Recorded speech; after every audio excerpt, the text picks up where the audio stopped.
Hey docs, in this video I'm going to give you 3 problems and then 3 quick solutions that'll help you out, and it revolves around the new patient examination. When new patients come in to do their day one of the most important things you need to realize in your procedures is managing expectations. If you can manage expectations and meet or exceed their expectations, you're going to wind up with a ton of referrals. By the same token, if you look at the expectation of the patient and you can set it appropriately, you can work ethically in your office and also tell people honestly when you can or cannot help them. Said differently, if we were to look at the expectations of a new patient coming in from problem number 1, that would be a Groupon. That is a big problem.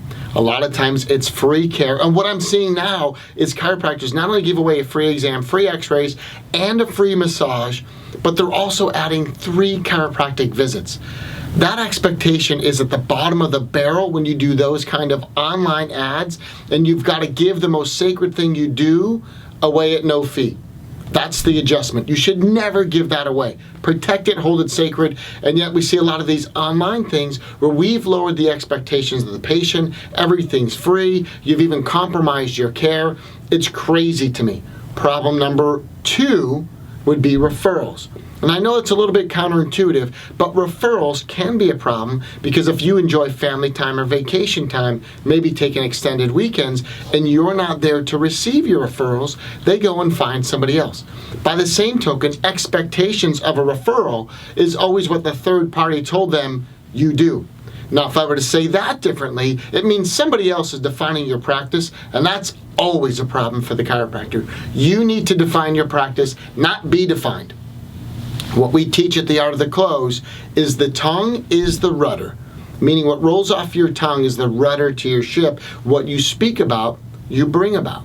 And then the other idea comes from managing expectations when it comes to a new patient from a talk or a lecture.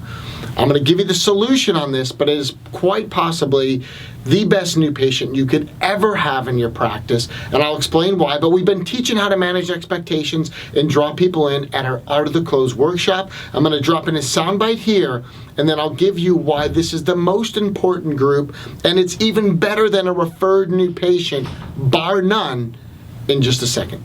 Hey guys, this is Dr. Wade Parkhill from Southlake, Texas. Just want to do a shout out to Brad Glowacki and his Art of the Close seminar.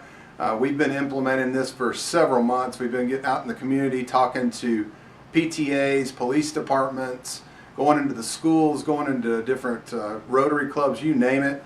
We're actually scheduled for the month of May. We've already got 7 talks coming up.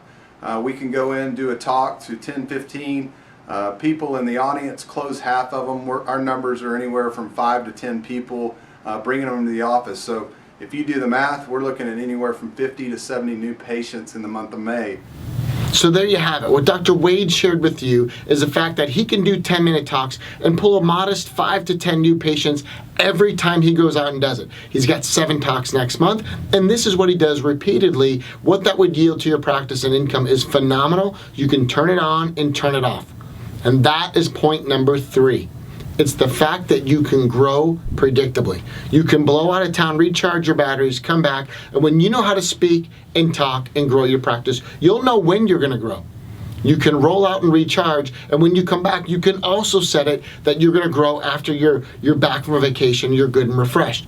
Predictable growth is probably the most important thing for your balance into the future as you have a family and want to spend time with your kids. If we can teach you to grow your practice with 10-minute lectures, then there's going to be another byproduct and a layer that's going to help you out.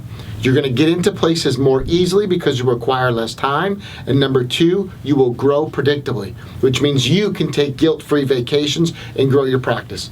Our Chicago Art of the Close last weekend was oversold. We even asked people to step off the airplane, and we were going to give them a first-class ticket to the next event because we oversold the room. That's the truth.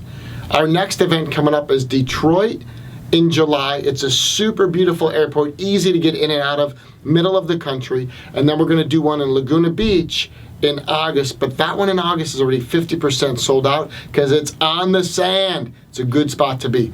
So get to the Art of the Close workshop. We teach you how to talk and grow, how to close effectively, 6 different closes, even The most popular two are no solicitation closes when you've been asked to not sell. And then it's the only place we teach the 10-minute talk. If you have not learned how to do a 10-minute talk, it's because I didn't teach you. We invented it 14 years ago, and it's the only place you can learn how to do a 10-minute talk and grow your practice is my Art of the Close workshop. I created the 10-minute talk, and I continue to perfect it.